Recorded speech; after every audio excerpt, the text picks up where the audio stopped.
Good morning বন্ধুরা, আশা করছি তোমরা সকলেই বেশ ভালো আছো আর আমিও ঠিকঠাক আছি। আজকে হলো বৃহস্পতিবার আর এখন ঘড়িতে সময় হচ্ছে ওই 9টা। তো এখন থেকে আজকের ব্লগটা স্টার্ট করছি। আর আমার পরিবারে, আমার ব্লগে তোমাদের সবাইকে, আমার সমস্ত বন্ধুদের অনেক অনেক ভালোবাসা আর অনেক অনেক স্বাগত। আর সকালে ফার্স্টেই বিছানা গোছাচ্ছি, তবে ছেলে কলেজ বেরিয়েছে, ওর মতো খাবার দাবার করে দিয়েছিলাম ব্রেকফাস্ট, তো খেয়ে ও কলেজ গেছে। আর এরপর বেলার রান্নাটা বাকি আছে, এখনও হয়নি, তবে আজকে ঘরগুলো গোছাবো, মানে পরিষ্কার করব। আর কি বলো তো, অনেক দিন ধরে ঠিকঠাকভাবে ভিডিও শেয়ার করতে পারছি না, আর যে পরিমাণ গরম পড়েছে তার মধ্যে সত্যি কথা বলতে কি কোনো রকমের জাস্ট কাজটা মনে হচ্ছে কীভাবে সেরে নেবো।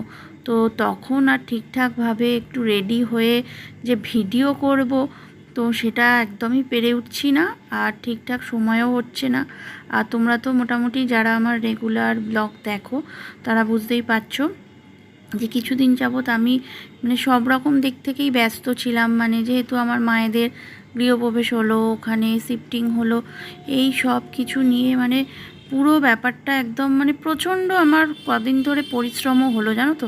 মানে মায়েদের জিনিসপত্র সেগুলো সব গোছানো, আর মায়েদের তো দেখে তোমরা বুঝতেই পারছো বয়স্ক মানুষ, তো ওরা তো সব পারছেও না, যেহেতু আমি একদম পাশেই থাকি, তো তার জন্য পুরো দায়িত্বটা কিন্তু আমারই। তো আমাকেই গিয়ে সব কিছু গোছানো, তারপর সব কিছু এটা ওটা কেনাকাটা থেকে আরম্ভ করে সব কিছু করতে হলো। তো এইসব করতে গিয়ে এদিকটা একটু অবহেলা হয়েই গেছে। আর তার মধ্যে আবার যে পরিমাণ গরম পড়েছে, ওফ কি বলবো। তো তবে যেন মনে হচ্ছে, জানি না এটা সবার ক্ষেত্রে কিনা, তো আমার যেন মনে হচ্ছে আজকে, ঠিক পার্টিকুলার আজকে যেন মনে হচ্ছে তুলনামূলকভাবে গরমটা একটু কম। আর চলো আজকে তোমাদের সাথে কাজও শেয়ার করব, ঘরের কাজ শেয়ার করার সাথে সাথে এই গরমে আমরা কি খাবো আর আমাদের শরীরটা কিভাবে সুস্থ রাখবো বা আমাদের শরীরটা কিভাবে ঠান্ডা রাখবো, তো সেগুলো একটু তোমাদের সাথে শেয়ার করব। আর দেখো, বিছানা গুছিয়ে কয়েকটা জামা কাপড় ছিল, সেগুলো ভাঁজ করে এখন জায়গা মতো রেখে দিচ্ছি। তো কি বলো তো, এই গরমে আমরা কিভাবে সুস্থ থাকবো? তো এই গরমে কি বলো তো, সব থেকে আগে হচ্ছে প্রচুর পরিমাণে জল খেতে হবে।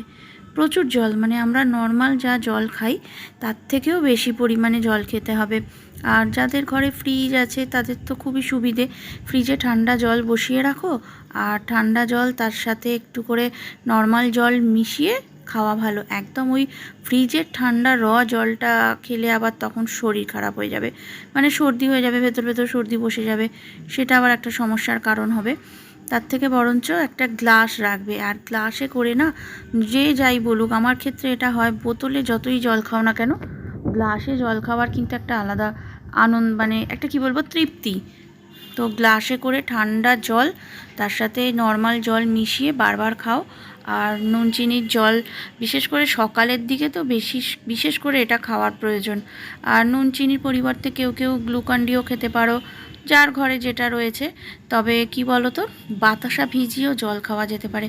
আমাদের যেমন কি বলো তো, বাতাসা বলি এনে রাখতে, তো বাতাসা 4-5টা বাতাসা একটা গ্লাসের মধ্যে জল দিয়ে ভিজিয়ে রেখে দিলাম, বেশিক্ষণ না, 10-15 মিনিট ভিজিয়ে রাখলেই দেখবো বাতাসাটা একদম গলে যায়। সেটাকে একটু ভালো করে গুলিয়ে নিয়ে আর তাতে একটু ঠান্ডা জল মিশিয়ে যদি খাওয়া যায় তো বেশ পেটটা ঠান্ডা হয়, শরীরটাও ঠান্ডা হয়। কারণ বাতাসা তো মেনলি আখের গুড় থেকে তৈরি হয়, লাল বাতাসা যেগুলো সেটা বলছি। আর আখের গুড় না পেট ঠান্ডা করে। আর কি বলো তো, যারা ধরো বাইরে এদিক ওদিক বেরো বা কিছু ঘোরাফেরা করো, বা দেখবে বাড়ির সামনে দিয়েও অনেক সময় যায় আখের রস, তো এই সময় আখের রস কিনে খাওয়াটাও কিন্তু খুব ভালো, তাতে বেশ পেট ঠান্ডা হয়। আর যদি ডাব কিনে খাওয়া যায় তাহলে তো খুবই ভালো। তবে ডাবের যা অবস্থা এখন, বোধহয় একটা ডাব 50 টাকার, মানে ভালো ডাব মনে হয় 50 টাকা, তার কমে বোধহয় কোনো ডাব পাওয়া যায় কি না আমার জানা নেই। তো যাই হোক, তো ডাবের জল, আখের রস এগুলো খাওয়া যেতে পারে। আর কি বলো তো, আমরা রাত্রের দিকে কতিলা ভিজিয়ে রাখি, তো সকালবেলা উঠে কতিলার জলটা খাই। কতিলার জল কিন্তু মারাত্মক ঠান্ডা, খুব পেট ঠান্ডা করে। যখনই বুঝতে পারি যে পেট গরম হয়ে যাচ্ছে, তো তখনই কিন্তু আমি কতিলা ভিজিয়ে দিই। কতিলার জলটা সকালে খালি পেটে খাই, বেশ পেট ঠান্ডা করে। তো এই সময় তোমরাও ওটা খেতে পারো। সপ্তাহে অন্তত 2 দিনও যদি খাওয়া যায়। আর তাছাড়াও মৌরি মিছরির জল খাওয়া যায়। তবে আমরা মৌরি মিছরির জলটা খুব একটা খাই না, আমার ছেলে পছন্দ করে না। আর মৌরি মিছরির জলটা আবার জানি না সবার ক্ষেত্রে হয় কি না, আবার অনেকের ক্ষেত্রে অম্বল হয়। কিন্তু মৌরি মিছরির জল খেলে বেশ ভালোই পেট ঠান্ডা হয়। আর কি বলো তো, আর একটা জিনিস যেটা, যে খাবার দাবার খাবারগুলো আমরা একটু হালকা ধরনের খেতে পারি। ধরো ঝোল ভাত খেলাম, বা কোনো তরকারি রিচ নয় বেশি, এরকম খাবার খেতে হবে। আর তবে কি বলো তো, ছেলেপুলেরা একদমই শোনে না। বিশেষ করে একদম ছোট বাচ্চা হলে তাদেরকে বুঝিয়ে বাজিয়ে জোরে চেপে চুপে খাইয়ে দেওয়া যায়, কিন্তু একটু যেই বড় হয়ে যাবে না, তখন তারা আর ওই হালকা খাবার খেতেই চায় না। যেমন আমি 2 দিন যদি ঝোল করি, ব্যাস 3 দিনের দিন আমার ছেলে যদি দেখে ঝোল হয়েছে তো আর খাবেই না। তো যাই হোক, তো বাচ্চারা থাকলে তাদের মন মতো একটুখানি এক আধ দিন হয়তো রিচ খাবার হয়তো বানাতেই হবে, কিন্তু চেষ্টা করতে হবে যাতে রোজ রিচ খাবারটা না হয়। এক আধ দিন বাচ্চাদের আনন্দের জন্য করা হলো, তো তারপর আবার 2-3 দিন যাতে একটু হালকা খাবার খাওয়া যায়। তো এইভাবে মেন ব্যাপার হচ্ছে কি বলো তো, নিজের শরীরটাকে সুস্থ রাখতে হবে। আমরা নিজেরা যদি সুস্থ থাকি, বা আমার পরিবারের লোক যদি সুস্থ থাকে, দেখবে সংসারটাও অনেক সুন্দর হয়। আর এই গরমে সুস্থ থাকাটা কিন্তু খুবই, মানে কি বলবো, খুবই দরকারি। আর খাবার দাবারগুলো এরকম হালকা রান্না করতে হবে, বা আমি যেটা করি আর কি সেটাই তোমাদের সাথে শেয়ার করছি। এগুলো সবই তোমরা জানো, তাও আর কি একটু আমার ব্লগের মাধ্যমে তোমাদেরকে এই গরমে এগুলো একটু জানাচ্ছি। আর যেটা বললাম, জল খাওয়াটা কিন্তু তোমরা বারবার করবে। মানে আমিও করি জানো তো, এই যে কাজ করছি এখানে বোতল দেখছো, মানে বারে বারে বোতল খালি হয়ে যাচ্ছে, ওই একটা গ্লাস রেখে দিই একদম। তো গ্লাসে করে জল ঢালি আর খাই। কত গ্লাস যে জল খাই কি বলবো।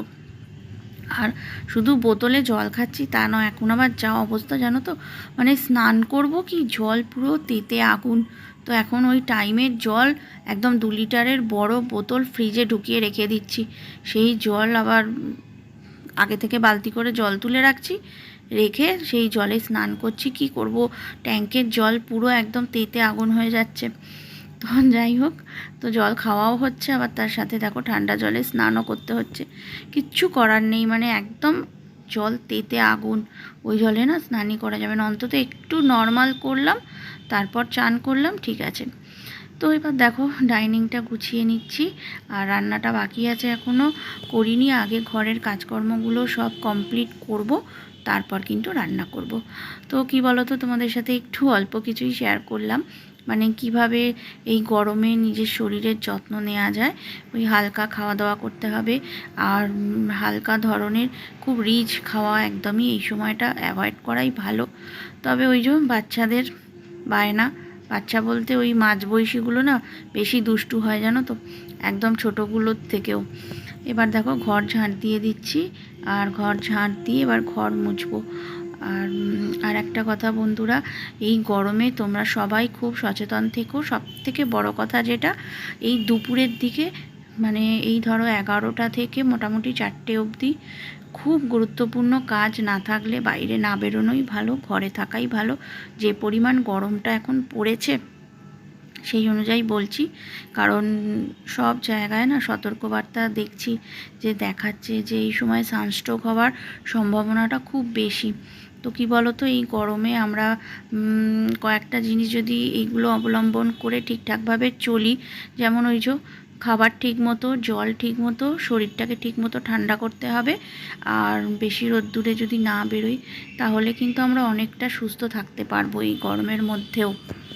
তো এবার দেখো ঘরের কাজকর্ম সব কিছু কিন্তু কমপ্লিট করে নিলাম, নিয়ে এবার রান্নাঘরে চলে এসেছি। এবার রান্না বসাবো, পটল ভাজা করছি। তো ওই যে বললাম হালকা খাবার করব, জাস্ট পটল ভাজা আর টকের ডাল রয়েছে, গতকাল করেছিলাম। আর মাছের ঝাল করব, এমনি প্লেন হালকা করে।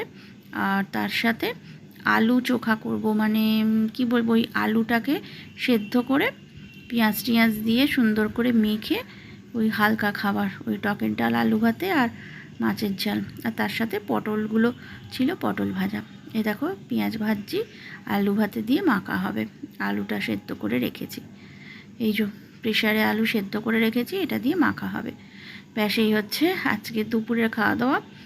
তো যাই হোক বন্ধুরা, আজকের ব্লগটা আমি কিন্তু এখানেই শেষ করছি। তো তোমাদের যদি আজকের ব্লগটা ভালো লেগে থাকে তো অবশ্যই আমার চ্যানেলটা সাবস্ক্রাইব করে দিয়ে আমার পাশে থেকো। আজকের মতো টাটা।